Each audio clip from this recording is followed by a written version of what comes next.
Okay, so I can see that the door is shutting. No, no, oh, oh, it's closed. It's closed. Okay, so my session is normally 75 minutes. I got 50. I learned that the last session, which I did with sort of 60, and it was supposed to be 50, and it actually turned out to be 60 something. So I'm going to try to make this slightly shorter than normal. So I might skip out on a few things that I find less interesting and focus on things that are more interesting. So I'm going to be talking about the S.O.L.I.D principles in .NET/C#.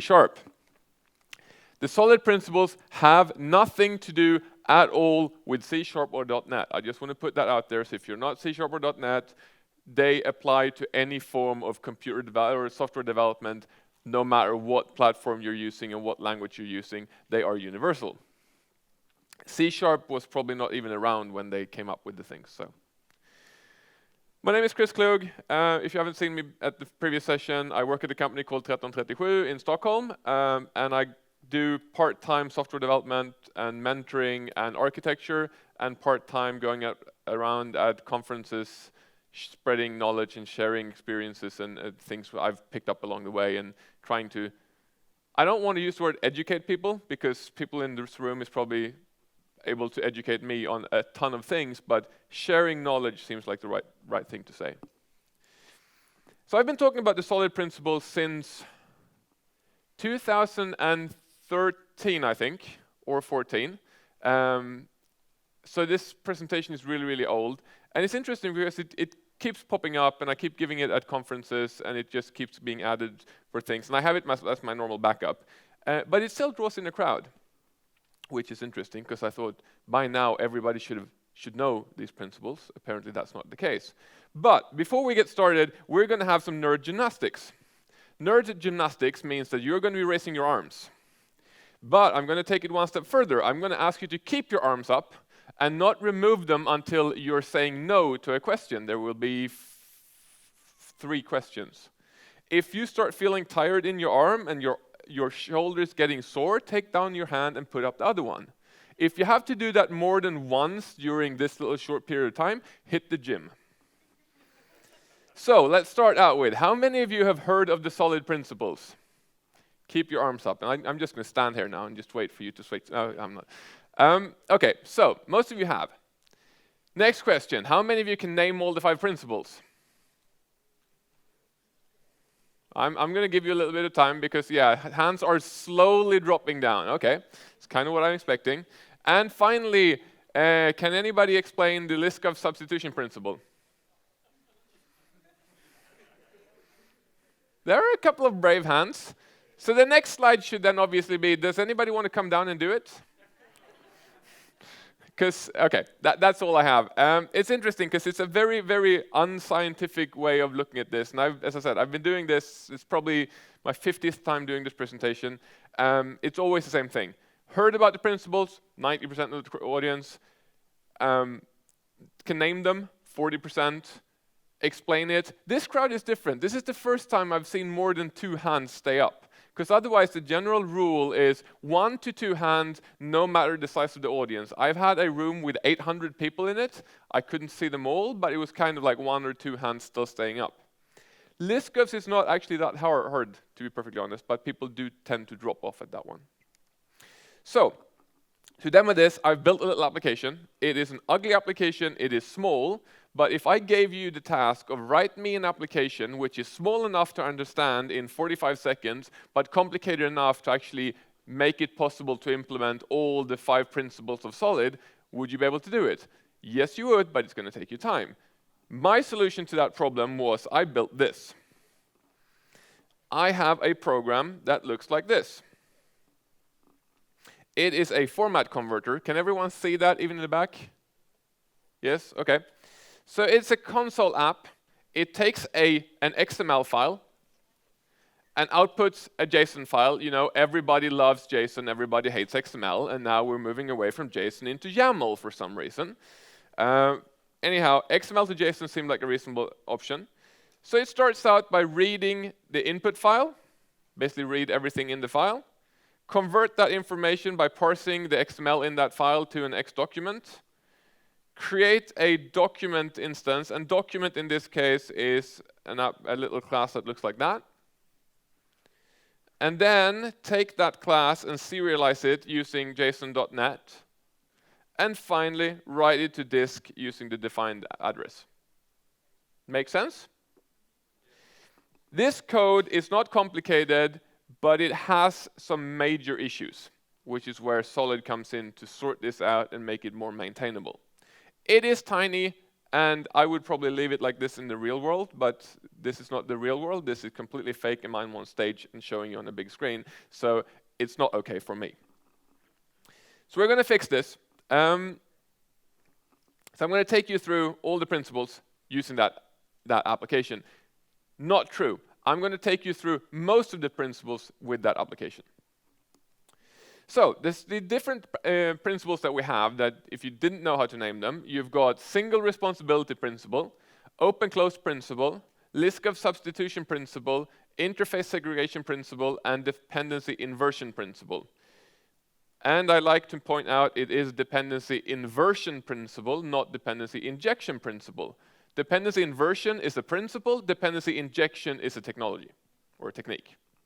So I'm going to take them in this order, and to me it makes sense. I know that they arranged them because it sounds cool to say solid, and it makes sense instead of naming it Liskov or something like that.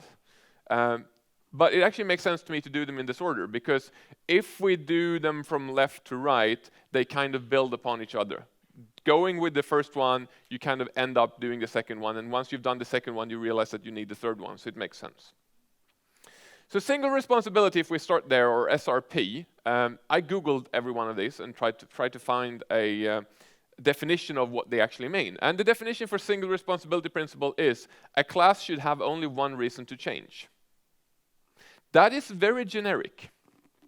And by very generic, I could go devil's advocate and go and say, yeah, there's only one reason to change. I have changing requirements.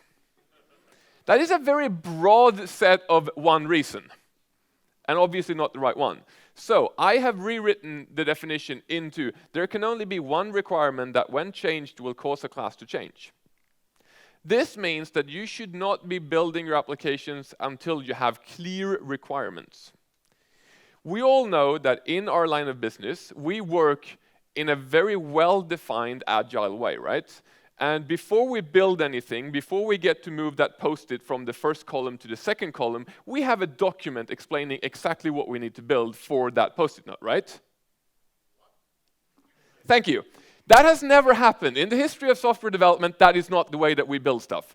We used to do that kind of ish when we were waterfall, but now waterfall is not the business anymore, so now we're not doing that. We don't do documentation, we don't have requirements, we build shit.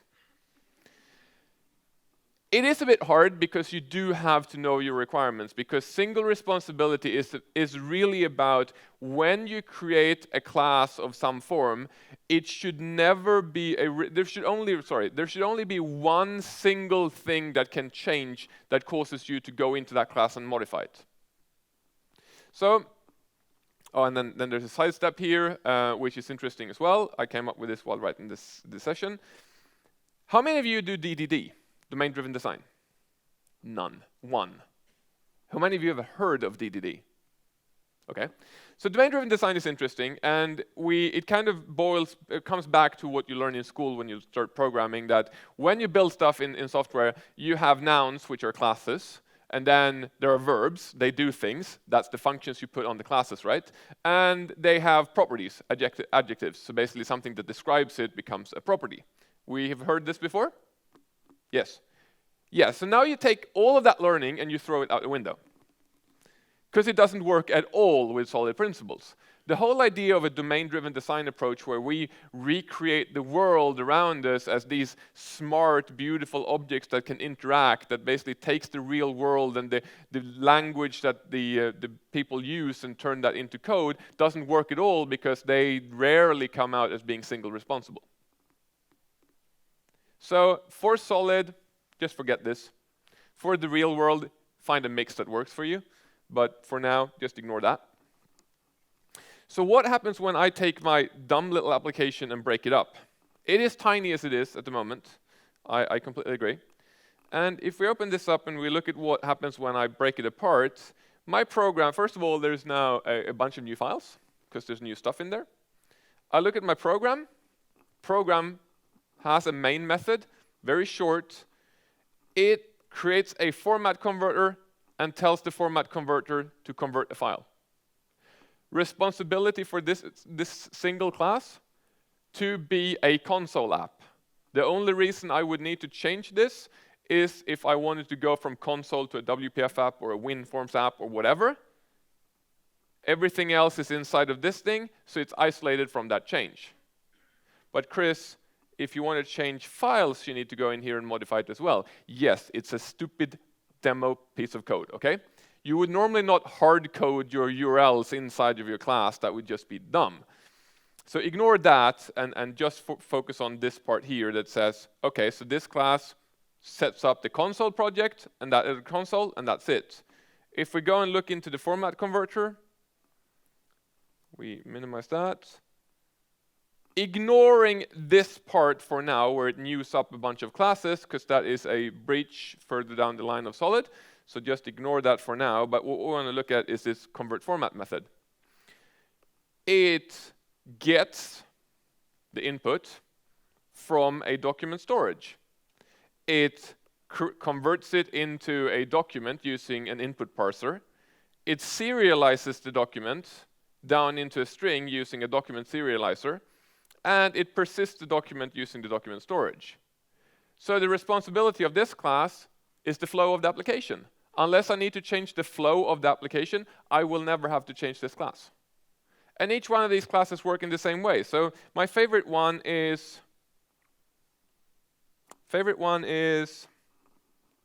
that one. I hear some giggling going on. It's like, who is dumb enough to do a class with one method, which is a one-liner to a static method on a class in an external library? I am. I also managed to screw it up, which I will come back to later on, because that is not the implementation that I wanted. But if I had, so the initial thought when you get started with this is, why wouldn't I just put in JSON.NET or JSON-convert.serialize here instead of having a document serializer.serialize? For the very simple reason is, if I had done JSON-convert.serialize here, there are all of a sudden two things that would cause me to go in and change this. One, flow changes. Two, I'm not using JSON.NET anymore. Thus, I'm breaching the single responsibility principle. So keep every one of your classes just for one single responsibility.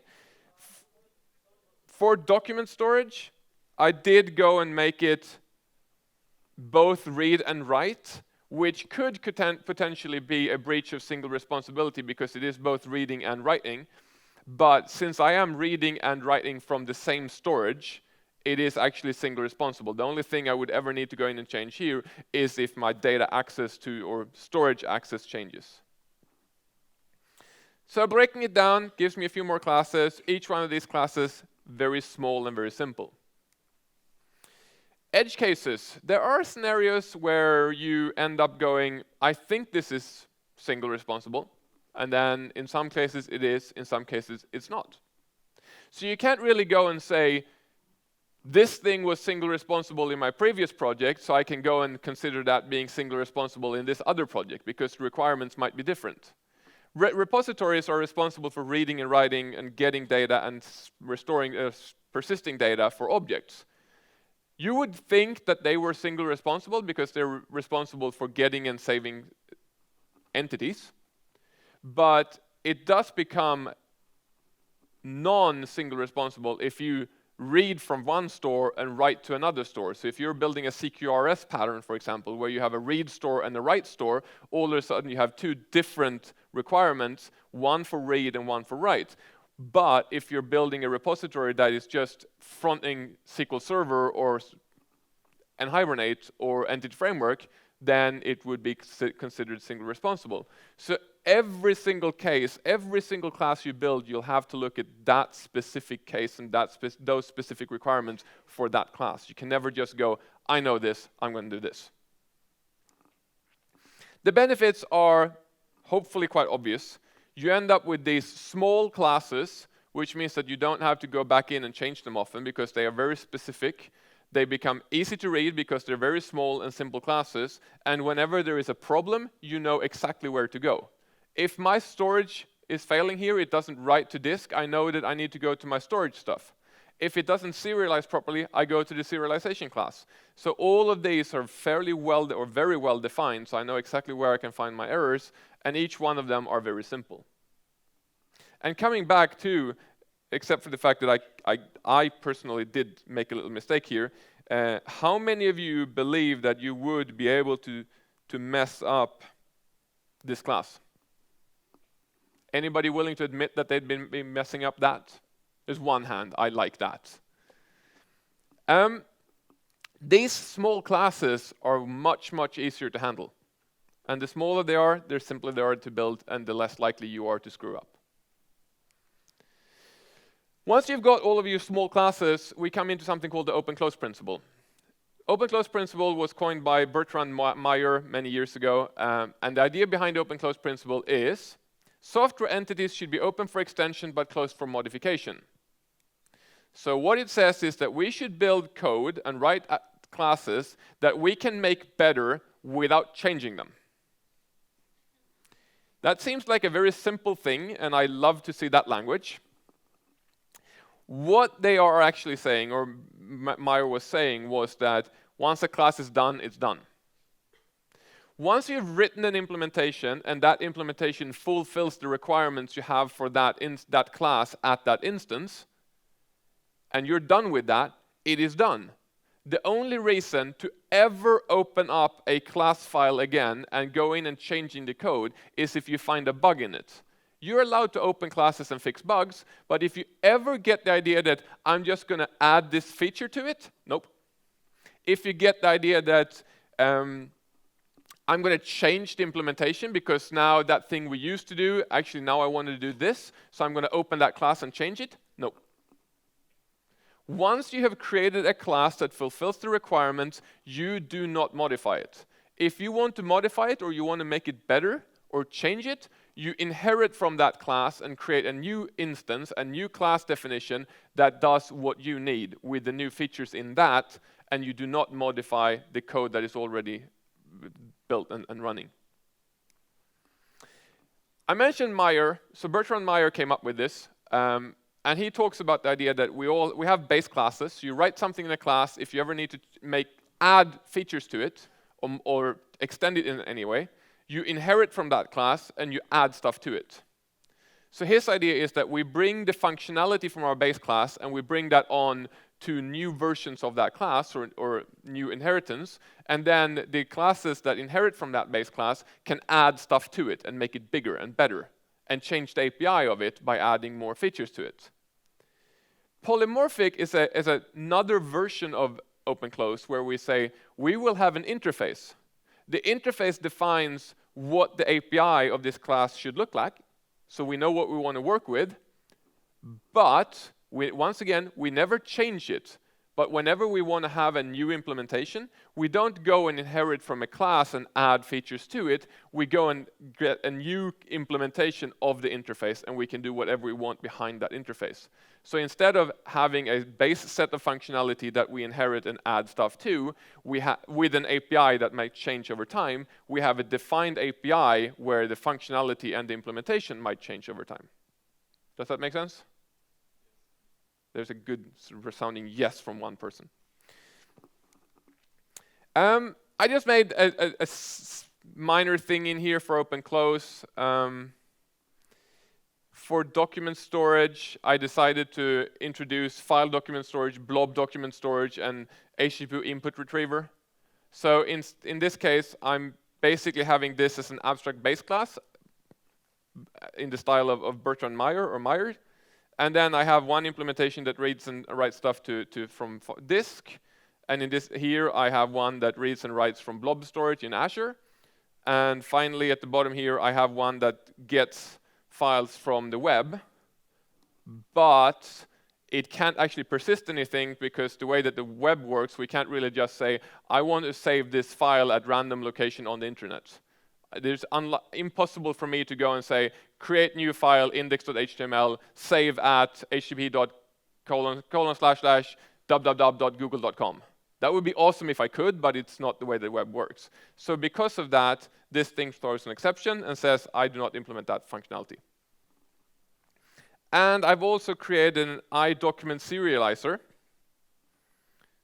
where I've done this open-close for document serialization, and I have two implementations of that, one called JSON document serializer and one called camel case JSON document serializer. Because this was the implementation that you saw before, that I said you couldn't mess up. And this is the implementation that I actually wanted, because I did mess up. What is that? Gone. Okay. So in this case, this is actually not something that I intended to do. I did manage to mess up when I built my demo. I created JSON, the first version, JSON document serializer, which only has that JSON convert.serialize. When it does that, it serializes everything to Pascal case JSON. First letter is capital in my JSON. If you're a JavaScript developer and you see JSON and you see it in Pascal casing, it makes you feel a little bit weird. And I have serious OCD and issues. So that doesn't work. So I had to add this idea of going camel case. And to do that, what I would have done previously before S.O.L.I.D is that I would have opened up this class and I would have just added my new functionality in here, but that's not the way we do it with S.O.L.I.D. Instead, I go and I create a new implementation down here that implements the same interface, and I add my change in there. So I do not modify existing, I create new, which is the whole premise of using open-close. And just for complete transparency, that's not the one that I want. Then my format converter now has logic in here where I can define, do I want to use a camel case one or a JSON one? And then down here in my actual implementation, it just depends on an iDocument serializer. There it is. So this piece of code here, which is the important part, is still unaffected. It just depends on these base classes and interfaces, so this doesn't change even if I go and create new versions of it. And for storage, I'd created a helper down here that says get document storage for URI, and then depending on the file name, it figures out which version of storage that I want to use. And up here, I just call get document storage for file name, and after that, the code is actually identical down here. It just goes, I got a base class, it does something, I really don't care. I know what it's supposed to do, ish, here are the parameters. So open-close is interesting because it does end up with us creating new stuff instead of modifying old stuff. Potential questions, I'm going to skip that part and go straight to benefits. With open-close and creating new instances and not modifying old code, you are not introducing bugs in existing and working code. The only reason for you to open a class is to fix bugs. If you never ever go and add stuff to existing working code, you cannot make it fail. And if you then go and create a new implementation with new features in it and new stuff in it, and that has problems, you can always fall back to the old version if you want to and go, oh, wait, that didn't work, I'm going to go back and use the old one, because the old one is always there. So it makes it easier. And also it does have, anybody do TDD? Anybody have a huge set of unit tests with several hundreds or thousands of tests that take forever to run? Not forever, but take some time to run. With open-close, kind of a cool thing is that once you're done with a class and implemented it, you can turn off all the tests for it because you're never modifying it. There's no reason for you to run the tests ever again, because if you don't modify the code, no reason to run the tests. Sweet stuff. Okay. Open-close is kind of a mind-boggling thing of going, okay, I'm just creating new stuff all the time, which is nice. With that, now that we have small classes and we all of a sudden start adding new classes and new implementations instead of updating old ones, we end up with a situation of we can break stuff. And that's where Liskov comes in. So Liskov comes in and says, I love this because the people's faces generally go, huh? Barbara Liskov said, let QX be a property provable about objects X of type T, then QY should be provable for objects Y of type S, where S is a subtype of T. Makes total sense. Weirdly enough, I have had a guy in the audience go, yes. He taught math at university. He was much smarter than me. What Barbara is saying here, because she brought this up at a keynote at one point, and I'm pretty sure the whole audience just went, yeah? If we simplify it, what she is saying is a subclass should behave in such a way that if you use it instead of a superclass, it should work fine. So basically, with the fact that we're doing open-close and we're creating new implementations all the time, we are continuously going to have new classes being used instead of old ones, right? Then we want to make sure that those new classes don't do stuff that causes existing code to break because it wasn't expecting you doing what you're doing. Luckily enough, she comes with up with a bunch of rules. So she says, to make sure that you don't cause problems when you do this, here are the rules you have to follow. 1, contravariance of method arguments in a subclass is allowed, and covariance of return types in subclasses are allowed. Anybody not understand that? I can dumb that down to Chris level. It means in a subclass, you are allowed to accept less.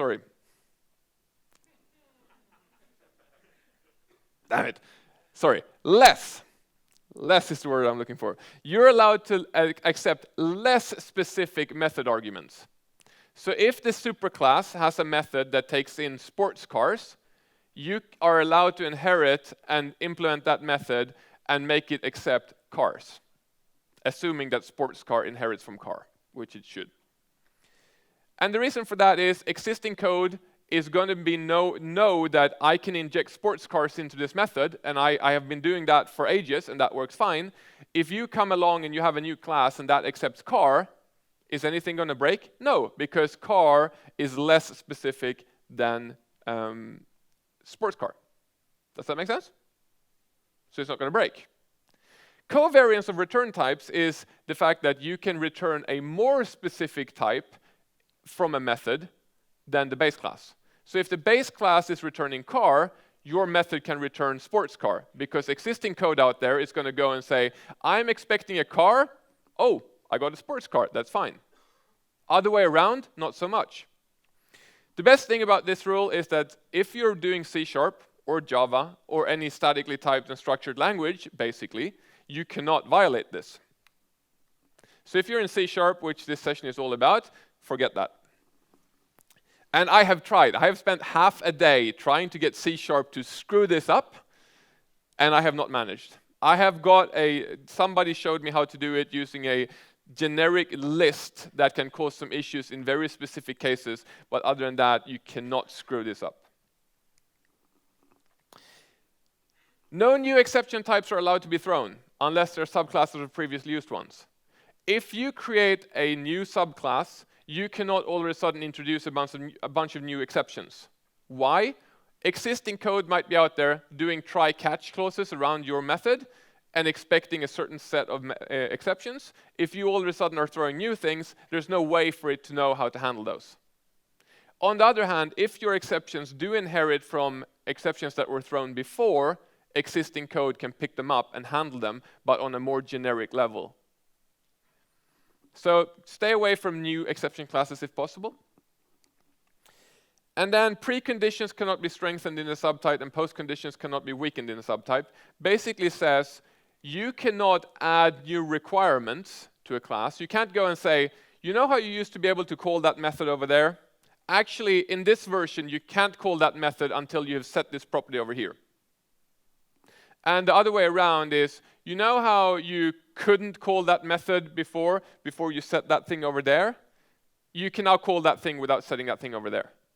So you cannot go and change the requirements of what code needs to be doing to your class in a way that it could be called inappropriately in existing code.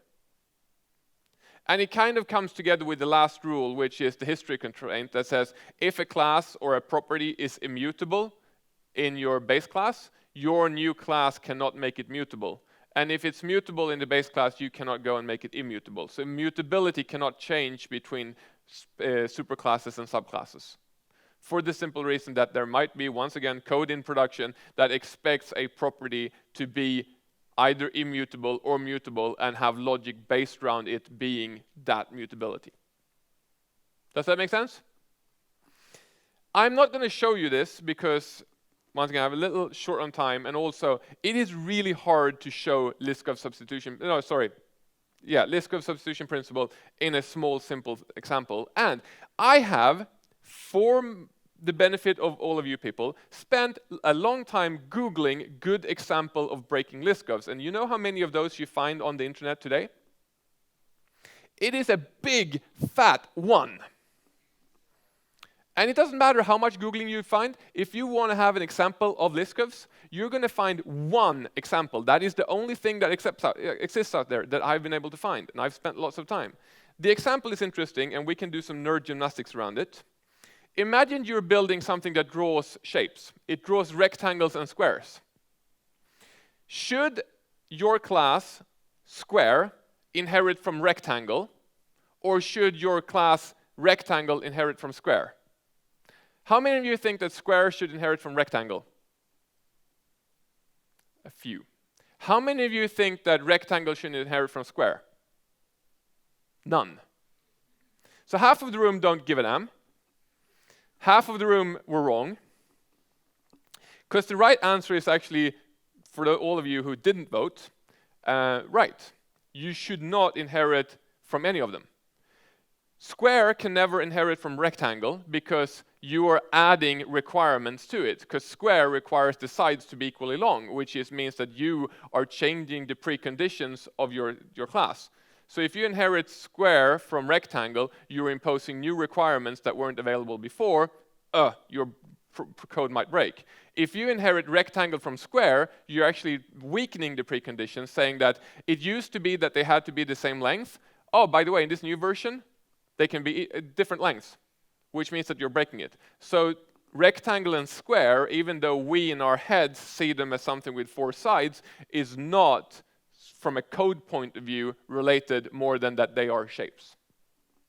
That's the only example that's available. Now you know. Oh, there's also the one that says, if it looks like a duck and sounds like a duck, but needs batteries, your abstraction is wrong. How do we solve abstract base classes and interfaces when for example, Barbara says, you're not allowed to throw new exceptions. So what am I allowed to throw if it's an abstract base class? How do I know what was thrown before? Nicely enough, her comment said, let properties be provable.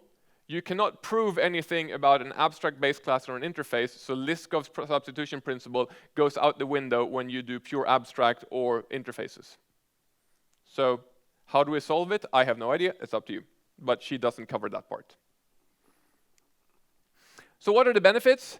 I have learned over time, I've done this for 20 years-ish, and I've understood now, finally, that my boss does not like when my system goes down in production. It took a few years to get to this, a few serious yellings and things like that.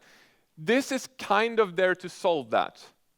If you follow Liskov's substitution principle, it means that we're going to create new implementations all the time, and we're going to shove those new implementations in where we were using base classes before.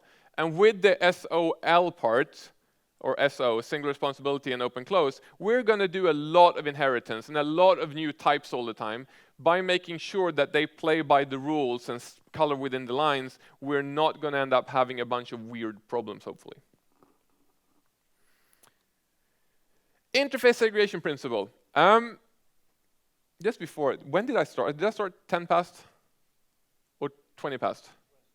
So I get to play until 10 past. I'm not going to do the same mistake as previous session where I went long by a mile. Okay, so I've got a few more minutes. Interface segregation principle. This is kind of the simplest one, in my opinion, because it's very, very simple. Clients should not be forced to depend upon interfaces that they do not use. Okay. So what happens if a client gets more than they ask for?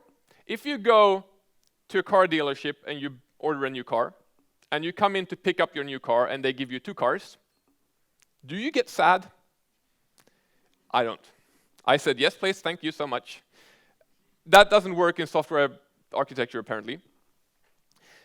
But if we do take our interfaces and we break them down into smaller pieces, we have a couple of interesting things. So breaking them down makes them easier to implement.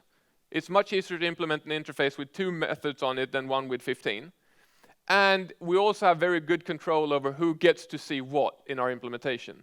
So if delete is something that is very specific that only a few classes should be allowed to do, breaking that into a separate interface means that we have a very good and granular control over who actually gets to call delete on something. On the other hand, if you don't trust the other people in your team to not delete things because they get an interface with too many methods on it, then you have other problems.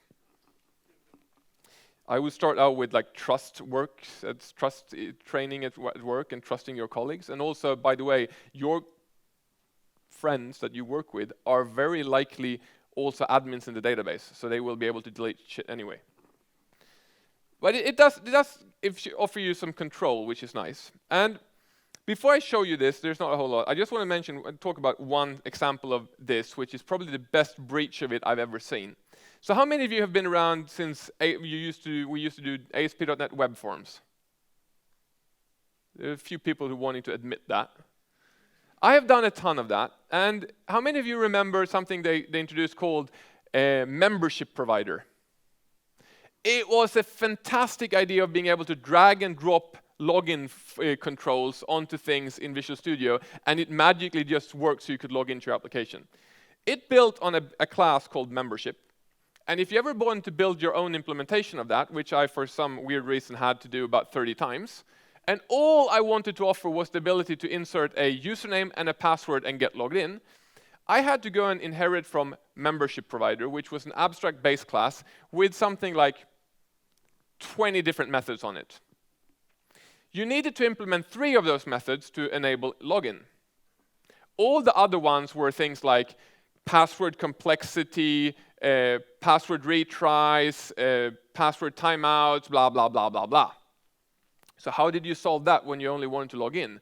You went into Visual Studio, you said inherit from membership provider, control.enter to implement abstract base class, and then you left all the other methods just throw new implemented exception.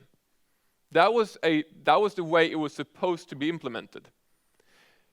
In a more well-architected world, you would have had an interface for I support login, and that only had the functionality that you needed to support login. And then I support password complexity, and that had only the things for the password complexity. That would have made my life much easier because I would have had 3 well-defined methods. These are the ones that you need to implement to make this work. In the other case, I got 20 methods, and I had to figure out which 3 of those methods I needed to implement for it to actually work. So in this case, I used interface segregation to solve a problem I had before. So my input retriever, my document storage, which is there, had the little problem that the input retriever had to throw new not implemented exception for persisting data, because HTTP cannot persist over HTTP generically, so that doesn't work. So to fix that, I actually broke my document storage into input retriever and persister. So 2 interfaces, where one retrieves and one persists. And that means that whenever I need to implement something that only retrieves, I only need to implement that. I don't have to have a throw new not implemented exception, which is ugly. I have full control over that. And for classes where I want to have both, in this case, I happen to keep my old base class and just implement both interfaces on it. So I can support both. And then when I start using it in my application, here, you see that my get input retriever for file name now returns I input retriever and I document persister, which now is nice because this code here has not changed. That code here has not changed, but I have granular control over who gets to do what. So by slowly breaking it down and making it smaller and smaller pieces, I also open up for the ability to change things around easily and make modifications.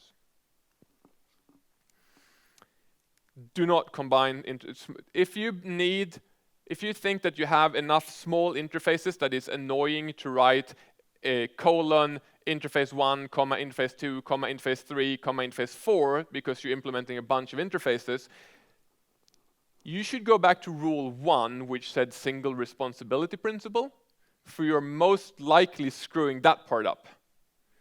You should be able to implement just 1 or 2 interfaces. And the benefits?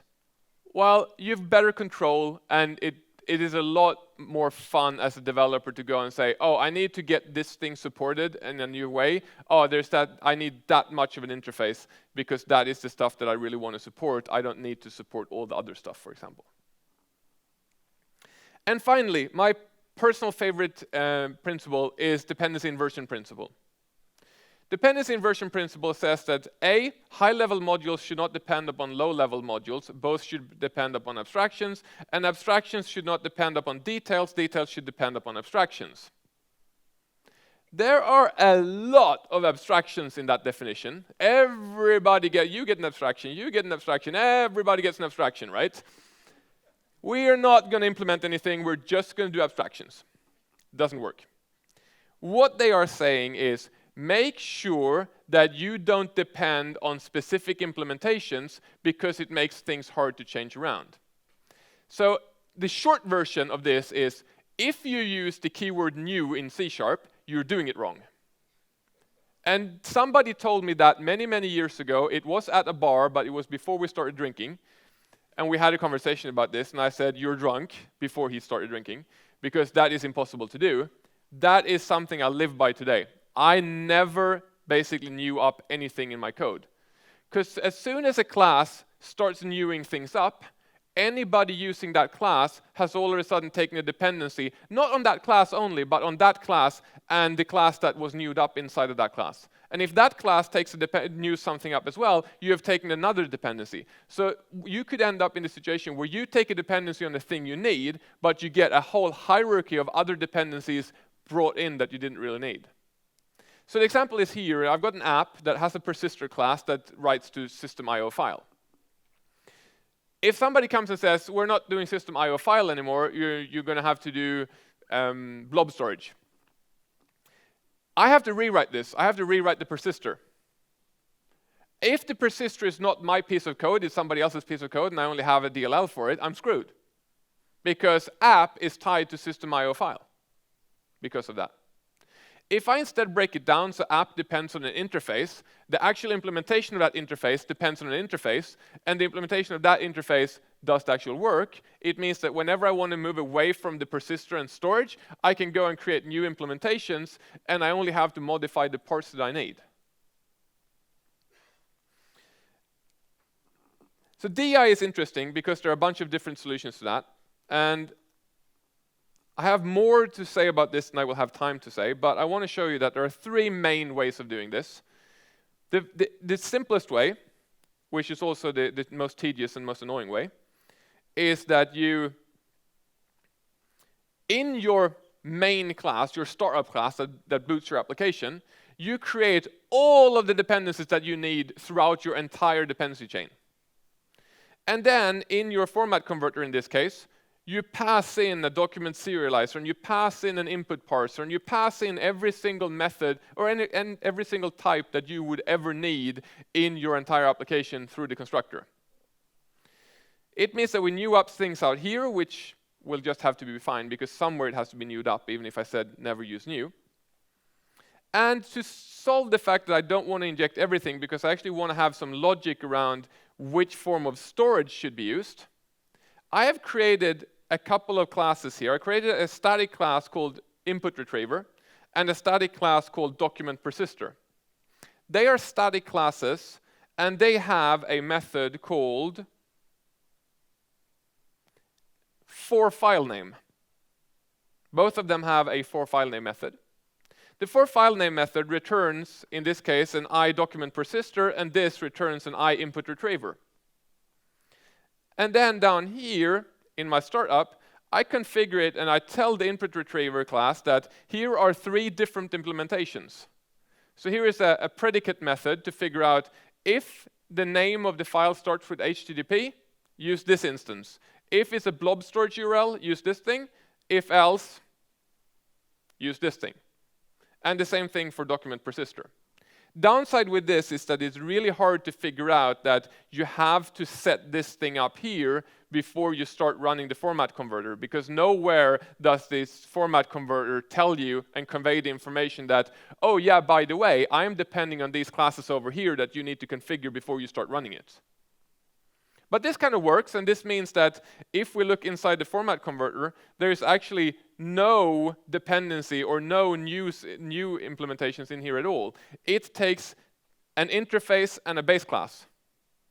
It does all of its work on that interface and that base class and these factory methods for file name.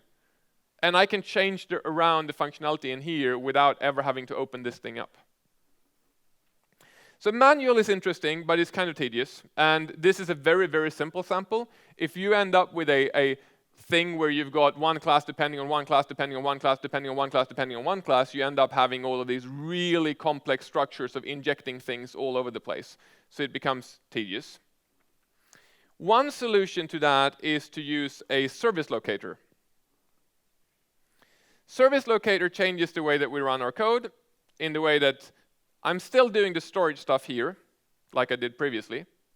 But if you look at my format converter here, I'm not passing anything in anymore. I'm just saying new format converter. Inside my format converter, I call servicelocator.current.getInstance of iDocumentSerializer and input parser. So it's asking some third-party thingy, can you please give me an implementation of iDocumentSerializer? I really don't care what it is, just give me an instance of something that implements it, and I will be good with that. And that service locator thingy is configured down here, where I basically, in this case, I use iUnity container, which is a third-party NuGet package, and I basically say, here is my service locator and my provider, and then I have an abstraction on top of it that goes, if you ever retrieve anything, here is some place you can do it.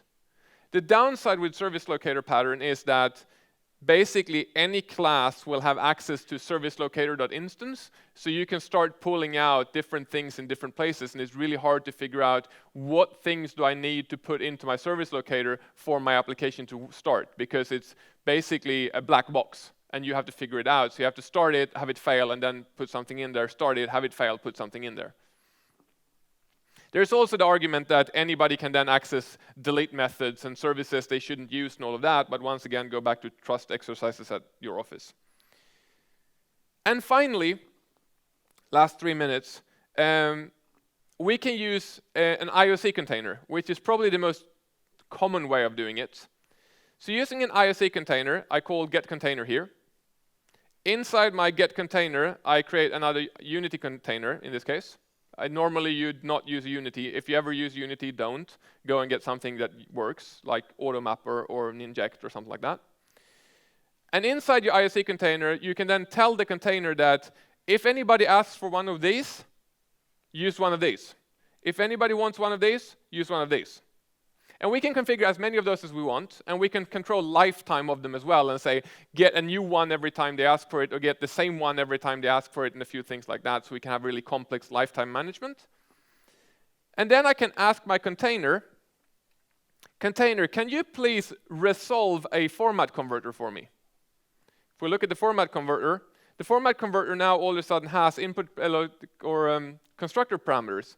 So what the IOC container does, it looks at format converter, when I ask for it here, on this row here, and it sees, oh, there's a constructor, it needs parameters. What type of parameters does it need? Oh, it needs an input parser and blah, blah, blah, whatever it needed. Then it recursively goes back to itself and says, can I get an instance of these two things that I need to get this thing started?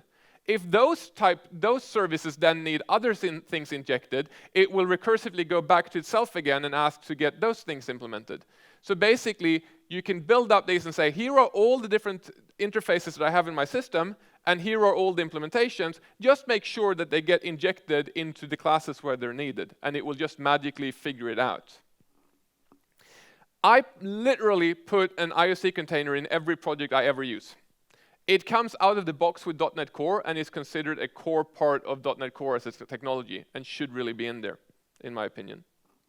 It also has some really cool effects, and that's the fact that we can move things around, right?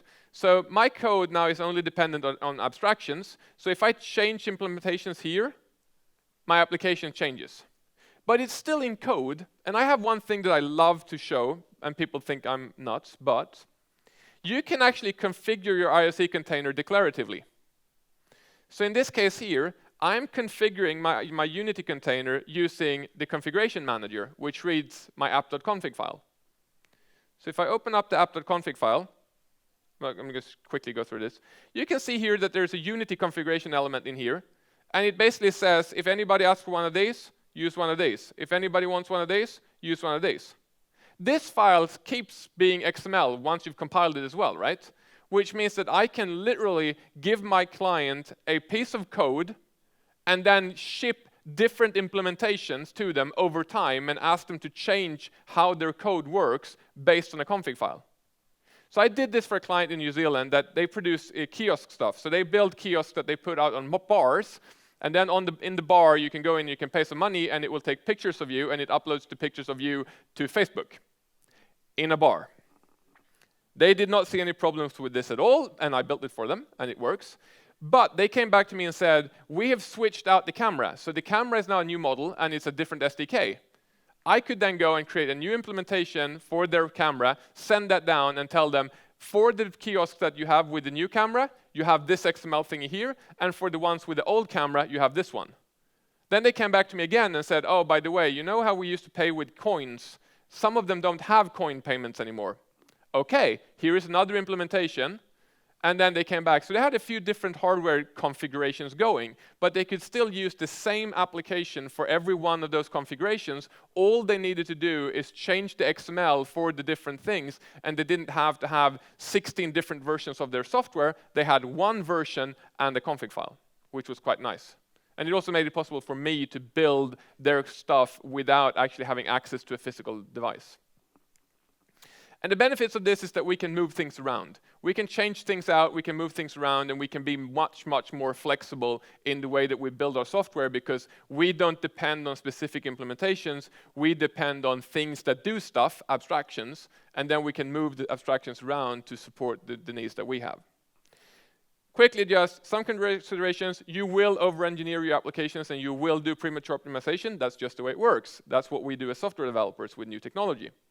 Readability, it is much easier to read a code file, which is just 3 or 4 or 5 or 15 lines of code, but the whole application becomes much harder to read in this case, because you're doing abstractions and dependency inversion and all of that, which means that you don't know what code you're going to be running until your code is actually running, which is interesting. Debatability, you will be debating how to solve things at work with your colleagues. I always recommend gun over knife. It just makes stuff easier. If you leave weapons at home, try to find some more civilized version of fixing it. And 50 versus 230 are actual lines of code in my demo. You will get way more lines of code, but more lines of code does not mean higher complexity or harder to maintain. I'd much rather have 200 lines of readable code than 25 lines of completely unreadable code. And a lot of that code there that changes is, first of all, I added a few new features, and second of all, it includes things like using statements and class declarations and boilerplate stuff that it just doesn't make any sense. So code-wise, it just gets slightly bigger. That was it. Thank you for listening. If you have any questions, I'll be around for a few more minutes. Other than that, I hope you've had a great day. And sorry for going over again. I just cannot handle this.